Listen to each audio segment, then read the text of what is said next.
When you hear the word cartel, what immediately comes to mind?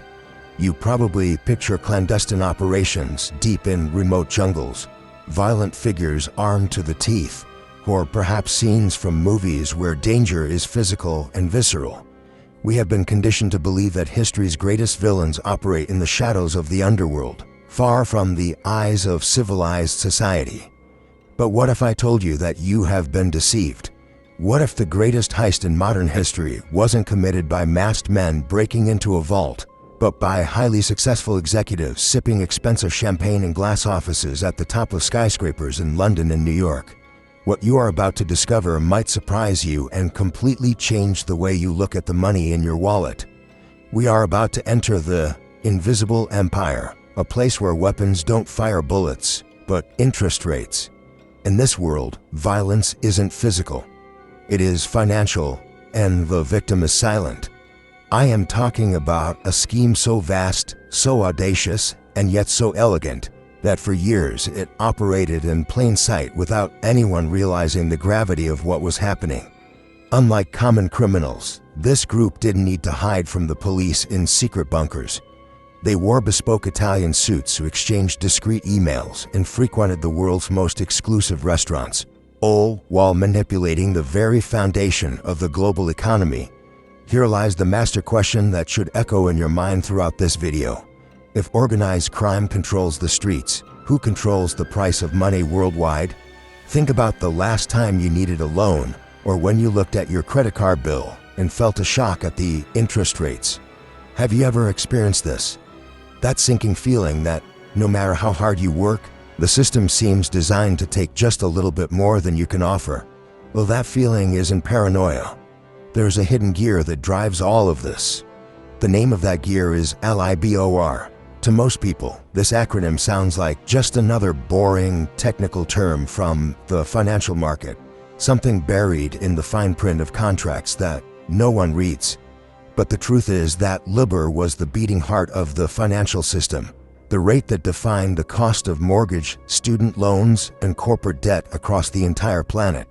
We are talking about trillions of dollars, an amount that defies human imagination, being governed by a number that was supposed to be sacred, impartial, and based on market reality. Supposed to be, but what would happen if that number wasn't real? What if it was just fiction, a gentleman's agreement made among a handful of global banks that decided competition was too risky and that criminal collaboration was far more profitable? Stay with me until the end, because the scale of this manipulation is terrifying. They turned the financial market into a casino where the cards were marked before you even sat at the table. This elegant cartel didn't need underground tunnels to smuggle their profits. They used the very banking infrastructure we trust to hold our savings.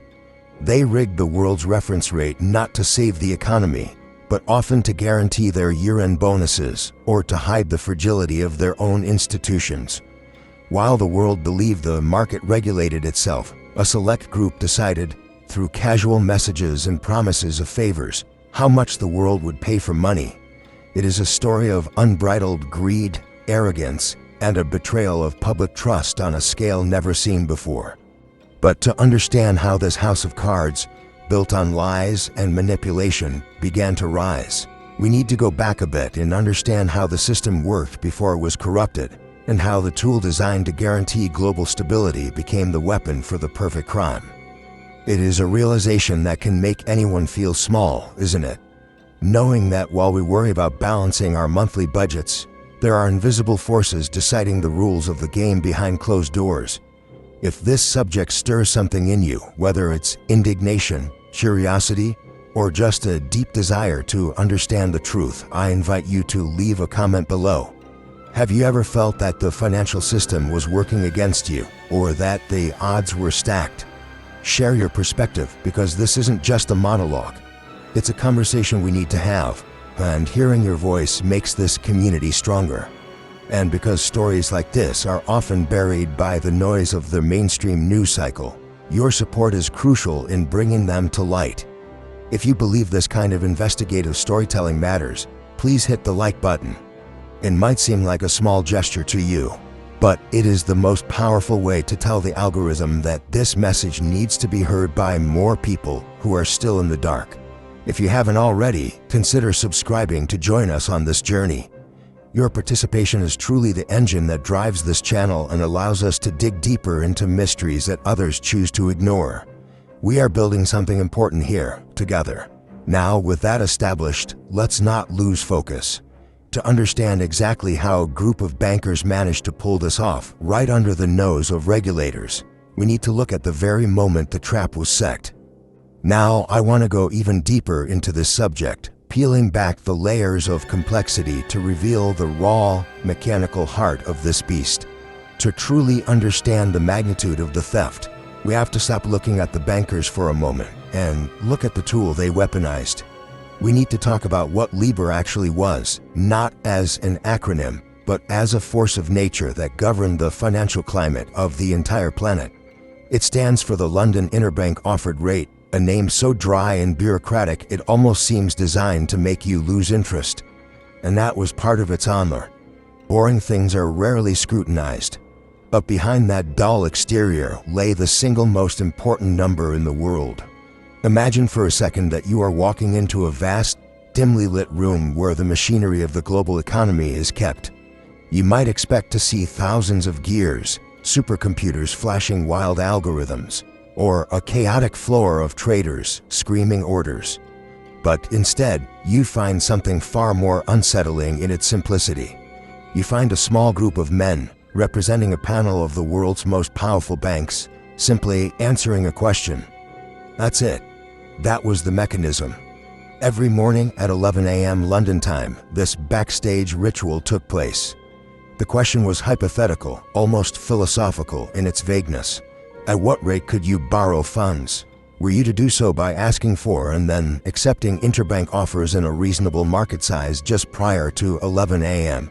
It sounds harmless, doesn't it? Just a survey. But the answers to that survey determined the flow of cash for the rest of the day, everywhere. When we talk about impact, we aren't talking about millions or billions. We are talking about an estimated $350 trillion in financial contracts. Let that number sink in. 350 trillion. It is a sum so astronomical that it dwarfs the GDP of every nation on Earth combined. It is a number that effectively represents the entire economic nervous system of humanity. This is where the hidden truth begins to surface. This rate didn't just stay in London. It traveled instantly through fiber optic cables to influence the price of everything.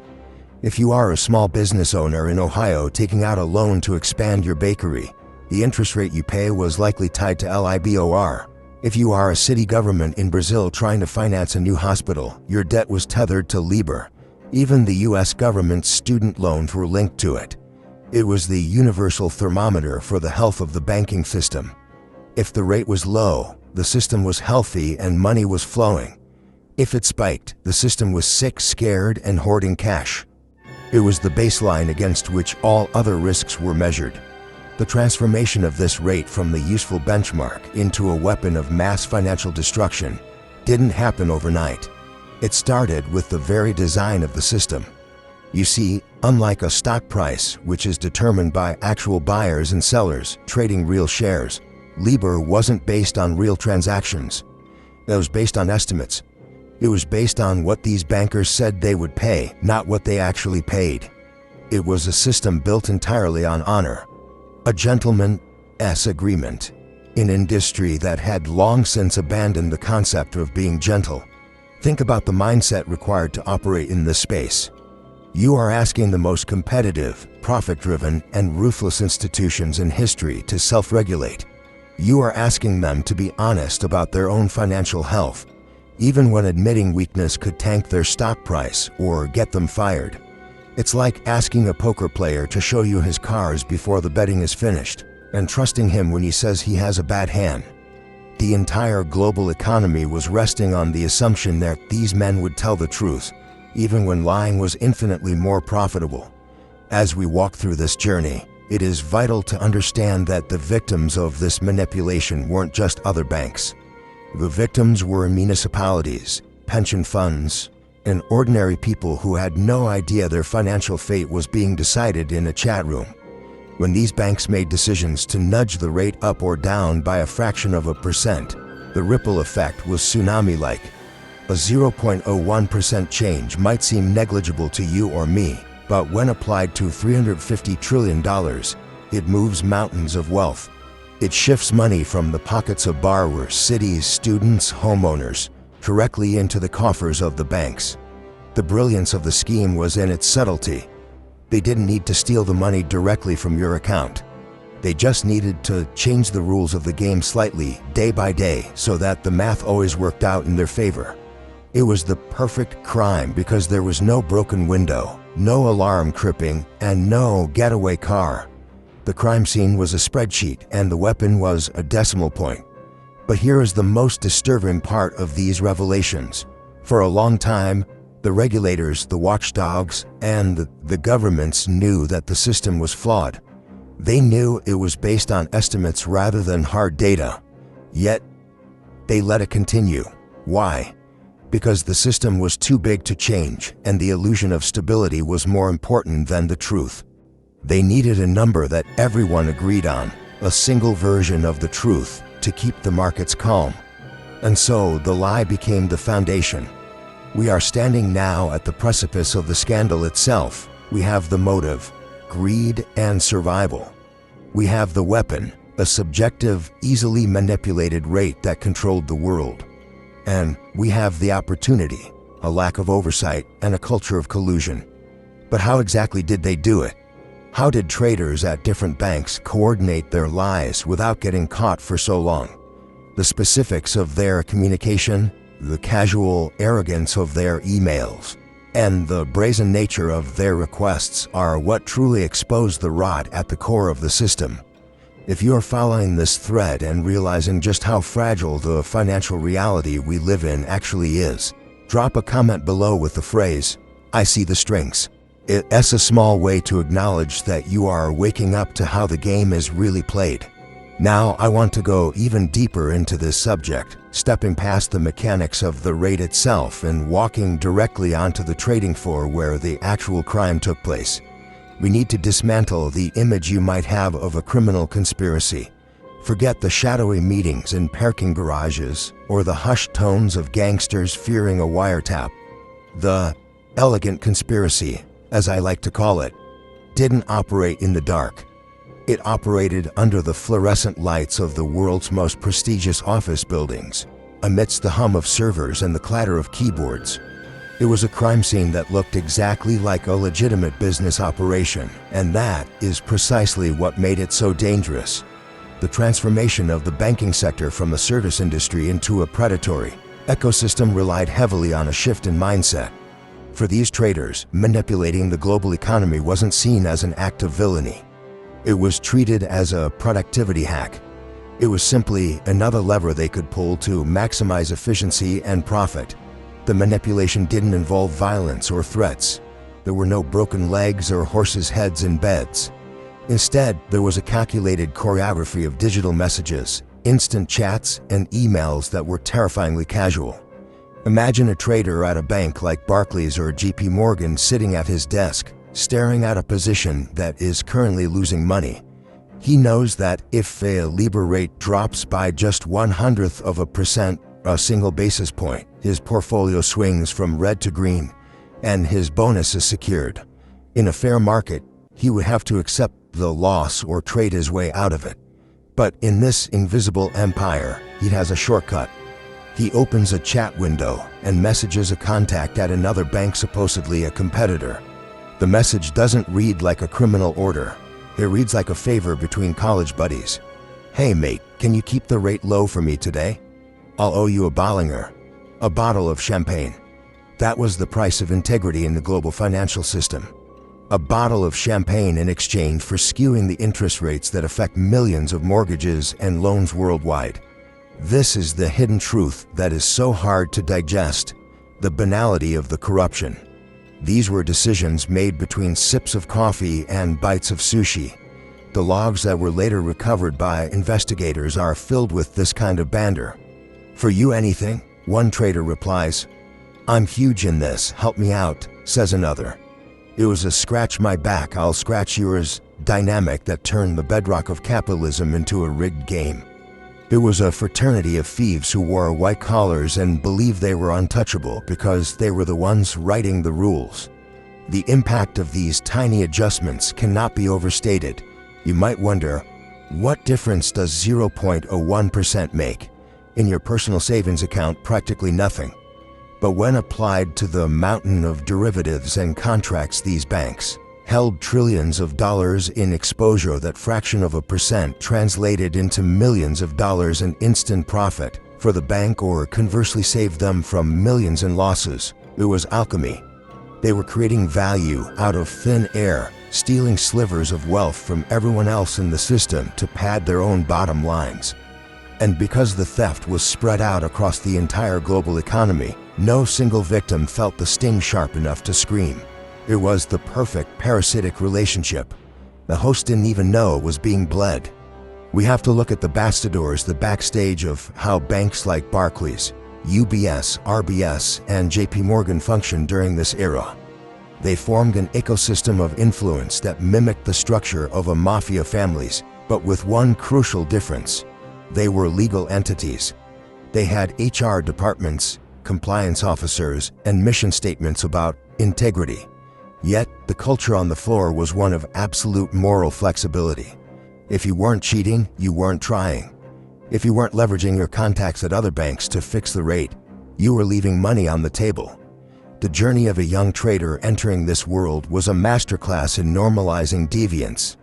You walk in wanting to be a master of the universe, and you learn that the way to get there is to rig the universe in your favor. The irony here is suffocating. The more sophisticated the crime became, the less it looked like a crime and the more it looked like standard corporate routine. When a drug dealer creates a network to fix prices, we send in the SWAT team. When a group of bankers coordinates to fix the price of money, they get invited to economic forums to speak about market stability. This perception gap is what allowed the scheme to run for years. Regulators were looking for massive anomalies, huge spikes that didn't make sense. They weren't looking for the subtle daily nudges that these traders were orchestrating. They weren't reading the chat logs where the revelations were hiding in plain sight, buried under slang and emojis. This brings us to a terrifying realization about the decisions that govern our lives. We assume that the numbers we see on the news, inflation rates, interest rates, GDP, are objective facts, derived from complex, unbiased mathematical formulas. But the LIBOR scandal tore back the curtain and showed us the wizard. And the wizard wasn't a mathematician. He was a guy named Tom or Jerry, stressed about his quarterly targets, asking his friend at a rival bank to lie for him so he could buy a new Porsche. It reduces the grand complexity of the global economy to the pettiest of human motivations: greed, ego, and the desire to be part of the in crowd. This cartel didn't just manipulate money. They manipulated reality. They decided what the market was on any given day based on what was convenient for their positions. And for a long time, it worked beautifully. The profits rolled in, the bonuses were paid, and the champagne flowed. It seemed like the perfect crime, a perpetual motion machine of wealth extraction that would never end. But as with all great empires built on lies, cracks eventually began to appear. The arrogance that allowed them to coordinate so openly would eventually be the very thing that left a trail of breadcrumbs for investigators to follow. But before we get to the downfall, we have to understand something even darker. It wasn't just about greed. At a certain point, the manipulation shifted from an offensive strategy to make money into a desperate defensive strategy to survive. When the financial crisis hit, the game changed. The lies became bigger. The stakes became existential, and the coordination became systemic. They weren't just rigging the rate to buy Ferraris anymore. They were rigging it to pretend they weren't bankrupt. If you are following this narrative and feeling that mix of awe and disgust at how the system was played, I want you to leave a specific comment below. Type, "It's all a game," because once you see it this way, you can never unsee it. Now, we need to pivot to the moment the music stopped. The transition from easy money to desperate survival wasn't gradual. It was triggered by a global meltdown that exposed just how naked these emperors really were. Now I want to go even deeper into this subject, because understanding the crime is one thing, but understanding how the cover-up fell apart is where the real lesson lies. It is often said that three things cannot be long hidden: the sun, the moon, and the truth. For the banking cartel, the truth was a ticking time bomb they had been sitting on for years. The unraveling didn't begin with a grand police raid or a dramatic confession in a courtroom. It began, as these things often do, with simple, nagging curiosity. It started with people looking at the numbers and realizing that the math just didn't add up. The first cracks in the facade appeared around the time the global financial world was melting down in 2008, while the rest of the economy was in freefall and banks were terrified to lend money to each other. The LIBOR rate, the supposed thermometer of risk, remained suspiciously calm. It was an anomaly that defied economic gravity. Picture a house on fire, flames licking the roof, smoke billowing out the windows, but the thermostat in the hallway insists the temperature is a comfortable 72 degrees. That was LIBOR in 2008. A few investigative reporters, specifically from the Wall Street Journal, began to notice this discrepancy. They started asking uncomfortable questions. They published articles suggesting that major banks might be understating their borrowing costs to appear healthier than they were. At the time, the banks dismissed these claims as conspiracy theories and misunderstandings of the market. They relied on their authority and prestige to silence the doubts. After all, who are you going to believe? The journalist with a calculator, or the CEO of a devastatingly powerful global bank wearing a $5,000 suit? But once that door was cracked open, it couldn't be closed. Regulators, who had been asleep at the wheel for arguably a decade, were forced to wake up. The backstage pressure began to mount. Investigations were launched, initially just to placate the public, but soon they stumbled upon the digital paper trail we discussed earlier. And this is where the transformation of the narrative took place. Investigators expected to find complex algorithms or perhaps subtle accounting errors. Instead, they found those chat logs. They found the "dude, owe you big time" messages. They found the brazen request to fix the rate. This was the turning point, the moment of absolute clarity. It was the moment the investigators realized they were dealing with a few rogue traders trying to make an extra buck on a bad day. They were looking at a systemic, institutionalized culture of fraud. The revelations that poured out of those servers painted a picture of a mindset so detached from reality that it borders on sociopathy. It became clear that manipulating LIBOR wasn't an occasional emergency measure. It was the standard operating procedure. It was a project that had been running continuously for years, affecting the wallet of literally everyone who participated in the modern economy. This journey into the evidence forces us to confront a terrifying possibility. We often look at the 2008 financial crisis and the subsequent scandals as moments where the system broke. We think of them as failures of capitalism. But I want to offer you a different perspective, a hidden truth that is much harder to swallow. What if the system never broke? What if it was functioning exactly as it was designed to? Think about it. The system was designed by banks, for banks. Its primary directive was not truth, nor fairness, nor stability for the common man. Its primary directive was the preservation of capital and the generation of profit for the architects of the system. When the market turned against them, they didn't accept the losses like a fair player would. They changed the rules. They manipulated the scoreboard. They used LIBOR as a shield to protect their own reputations and a sword to slice off profits from the rest of the world. In that light, the corruption wasn't a glitch. It was a feature. It was the system protecting itself at your expense. The impact of this realization is profound. It shifts the blame from bad apples to a rotten orchard. It forces us to question the very nature of the trust we place in these institutions. We hand over our savings, our mortgages, and our futures to entities that have proven, historically and factually, that they view us not as customers to be served, but as resources to be mined. The elegant conspiracy wasn't just about money, it was about power. The power to define reality. When they said the rate was low, it was low. When they said the economy was stable, it was stable, at least on paper. As the investigations deepened, the panic within the banks grew. But even their panic was managed with a corporate coldness. The decisions shifted from how do we hide this to how do we minimize the fine.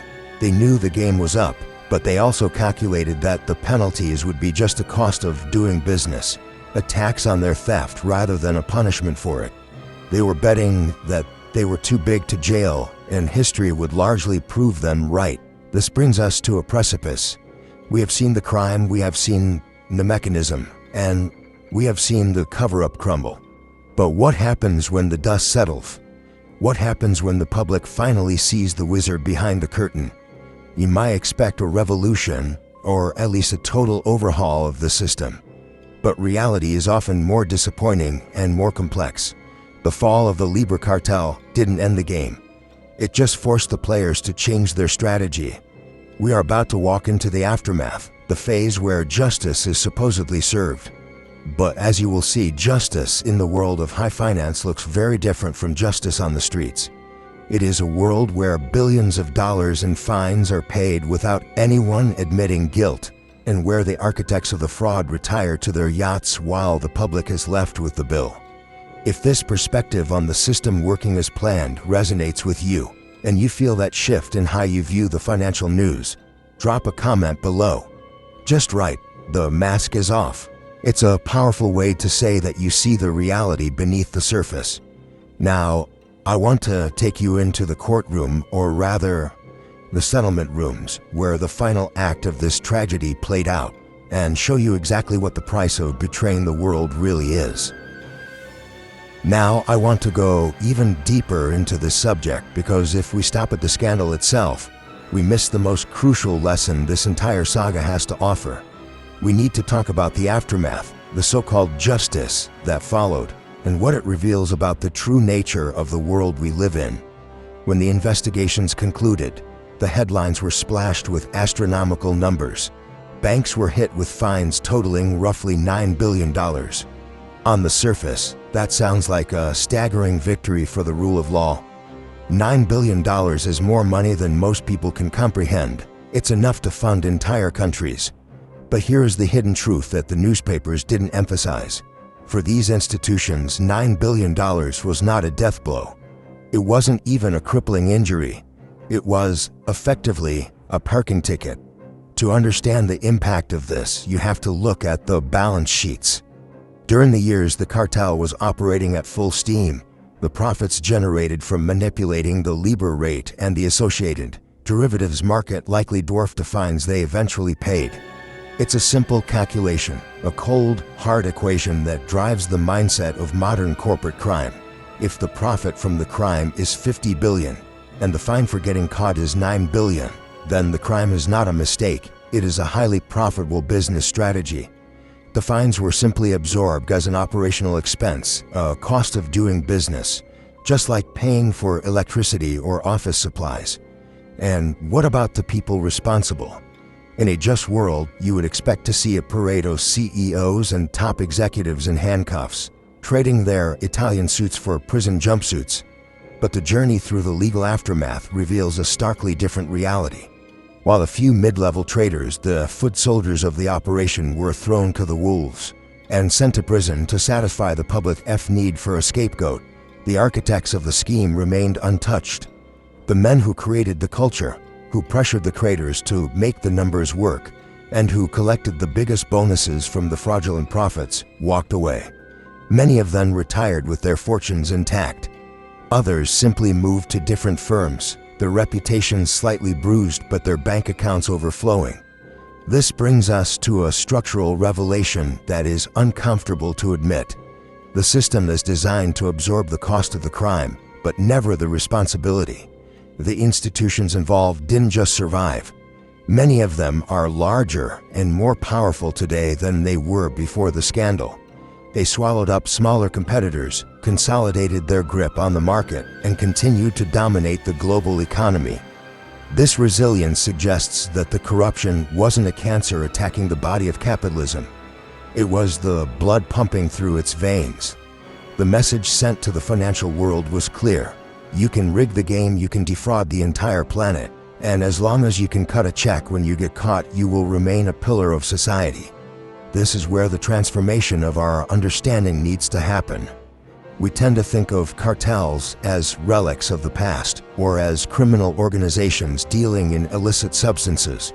But the logic of the cartel, the desire to eliminate competition, fix prices, and control the market, has migrated from the streets to the stock exchanges.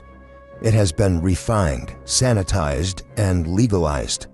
The LIBOR Scandal was just one manifestation of this logic, but if you look around, you see the same patterns repeating in different sectors. Consider the big tech conglomerates of today. Just like the banks, they have created ecosystems where they control the infrastructure that everyone else relies on. They don't fix interest rates, and they fix algorithms. They determine which businesses get seen and which remain invisible. They buy up potential competitors before they can become a threat, effectively ensuring that the free market is only free within the boundaries they set. Or look at the massive hedge funds and asset management firms that own significant shares of almost every major corporation on Earth. When a handful of entities hold the controlling interest in competing companies, does true competition actually exist? Or is it just another gentleman's agreement to keep profits high and wages manageable? The decisions made in these boardrooms are not so different from the decisions made by the LIBOR traders. They are driven by the same imperative: to reduce uncertainty and guarantee returns, regardless of the ethical cost. The difference is that the modern cartels are smarter. They don't leave trails of incriminating emails asking for favors. They use complex, opaque systems that are much harder to audit. They hide behind the veil of proprietary technology and market dynamics. The crime has been intellectualized. It has moved from the realm of explicit conspiracy to the realm of structural inevitability. The backstage reality of the global economy is that it is becoming increasingly centralized. The LIBOR Scandal was a peek behind the curtain, a moment where the mask slipped and we saw the ugly face of collusion. But instead of tearing down the stage, we just let them fix the mask and carry on with the show. This journey of realization can be disheartening. It feels like we're playing a game where the dice are loaded and the dealer is in on the fix. But recognizing the pattern is the first step toward protecting yourself. You stop looking at these institutions as benevolent guardians of your wealth and start seeing them as what they are: predatory giants that will always prioritize their survival over yours. We are living in an era where the line between smart business and organized crime has become so blurred that it is almost invisible. The methods have evolved, the language has softened, but the intent remains the same: the extraction of wealth from the many to the few. And just like the LIBOR traders who thought they were untouchable because everyone else was doing it, today, corporate giants operate with a sense of impunity, confident that they are too big to fail, too big to jail, and too complex to be regulated. But here's the catch. Every system that relies on artificial manipulation eventually faces a reckoning. You can suppress the truth for a long time. You can print money to cover the cracks. And you can pay fines to make the problems go away. But you cannot cheat reality forever. The forces of gravity, both in physics and in economics, always win in the end. The LIBOR Scandal wasn't the end of the story. It was a prelude. It was a warning shot that exposed the fragility of a world built on manufactured trust.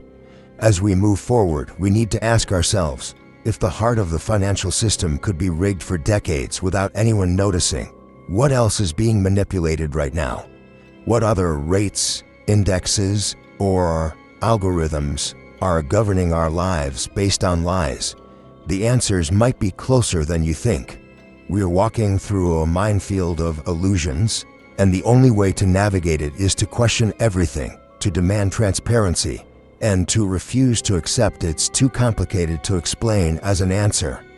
If this analysis of the system resonates with you and you feel that mixture of clarity and frustration, I want you to leave a comment. Write this phrase: "The house always wins." It's a nod to the casino-like nature of the game we are forced to play, but simply knowing the game is rigged isn't enough. You need to know how to spot the next trap before it snaps shut on you.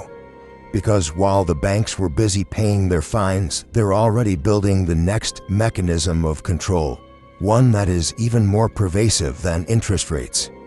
Now, I want to go even deeper into this subject, shifting the focus from the villains in high-rise offices to the person staring back at you in the mirror. We have spent this time dissecting a colossal fraud, a mechanism of theft so sophisticated it tricked the world's regulators. It is easy, almost comforting, to look at the LIBOR scandal and feel a sense of crushing defeat, to feel like a helpless spectator in a game where the outcome is predetermined. But that mindset is exactly what the invisible empire relies on. They'd bank on your cynicism. They'd bank on you shrugging your shoulders, saying, "The system is rigged," and then going back to sleep. But what if I told you that understanding this corruption is actually the most powerful form of liberation you can achieve? The transformation we are talking about here isn't about becoming a billionaire overnight or joining the ranks of the elite who manipulate the levers. It is about a fundamental shift in how you navigate reality. When you understand how the structures of financial power operate, when you see the strings, as you acknowledged earlier, you stop being a pawn. You graduate from the board. You realize that while you cannot stop the rain, you can certainly build an umbrella. The hidden truth is that financial literacy, real financial literacy, is not just about knowing how to balance a checkbook or pick a stock. It is about understanding the incentives, the deceit, and the mechanics of the machine that surrounds us. It is the only accessible form of economic freedom left for the individual. Most people walk through life playing a game they don't even know exists. They follow the rules they were taught in school: work hard, save money, trust the bank, retire. They do and realize that the rulebook was written by the very institutions that profit from their ignorance. But you, by being here, by absorbing these revelations, you are stepping out of that line. You are beginning to see that the economy is not a weather system that just happens to you. It is a construct designed by people. And if it was designed by people, it can be decoded by people. This brings us to the core of our survival manual. In a world where truth is a commodity and trust is a marketing slogan, information is your only shield. When you know that interest rates can be manipulated, you make different decisions about debt. When you know that market stability is often an illusion maintained for the benefit of the big players, you become skeptical of the panic and the hype. You stop reacting emotionally to the headlines and start looking at the ambassadors, the backstage motives. You ask, who benefits from this narrative? Why is this specific fear being sold to me right now? This skepticism is your armor. Knowledge, on the other hand, is your weapon. The scandal we analyze today is not just a history lesson. It is a case study in human nature and institutional greed. It is a blueprint. By studying how they manipulated LIBOR, you learn to spot the patterns in other places. You start to see the same behaviors in the cryptocurrency markets, in the housing sector, in the way inflation data is calculated and presented. The journey of financial awakening is not about becoming paranoid. It is about becoming observant. It is about realizing that the predator relies on the prey not looking up. The impact of this realization is subtle but profound. It changes how you vote, how you spend, and where you put your trust. You stop looking for a savior in the form of a politician or a CEO, and you start taking radical responsibility for your own understanding of the world. You realize that no regulator is coming to save you. No compliance officers looking out for your best interests. In the jungle of the modern economy, you are your own risk manager. We often hear that history is boring, that it's just a collection of dusty dates and dead names. But that is the lie they tell to keep you uninterested. History is the ultimate manual of defense. It is the only dataset we have that predicts the future. The technologies change. We move from telegraphs to fiber optics to blockchain, but the psychology never changes. Greed is constant. Fear is constant. The desire to centralize power is constant. If you ignore history, you are doomed to be the victim of the next innovation in theft. But if you study it, if you internalize these lessons, you can spot the trap before it snaps shut. You are now equipped with a perspective that places you in the top 1% of the population, not in terms of wealth, perhaps, but in terms of awareness. You know that the free market has invisible hands on the scale. You know that consensus can be manufactured in a chat room. This knowledge doesn't make the corruption go away, but it prevents you from being blindsided by it. It allows you to navigate the chaos with open eyes. And this leads us to the philosophy that underpins everything we discuss on this channel. It is a reminder that while the specific scams change, the underlying mechanics of exploitation remain eerily familiar. The names on the buildings change, the acronyms evolve, but the game is eternal. As we wrap up this specific analysis of the LIBOR scandal, I want you to carry this maxim with you. Let it be the lens through which you view every financial news story from this day forward. History doesn't repeat itself, but it keeps charging interest. If this deep dive has sparked a desire in you to arm yourself with knowledge rather than fear, and if you feel ready to take control of your own understanding of this complex game, I want you to leave one final comment. It's a simple declaration of independence. Write down, I am the bank. It means you are done outsourcing your thinking. But wait, because understanding the past is only half the battle. Now that we have dissected the anatomy of the crash and the cover-up, we need to look forward. The end of LIBOR didn't mean the end of manipulation. It just meant the beginning of a new, even more obscure era of control that is currently unfolding. We've covered a lot of ground today, and if you're still listening right now, it tells me that you're the kind of person who values depth over noise. That's exactly why we do this. If you want to keep peeling back these layers and understanding the machinery of the world we live in, make sure you're subscribed. We are building a library of truth here, and I'd love for you to be a permanent part of it. Leaving a like on this video isn't just a metric for us. It's a quiet signal that this is the caliber of conversation you want to see more of. And since you made it this far, proving you have an attention span that most of the internet has lost, let me know.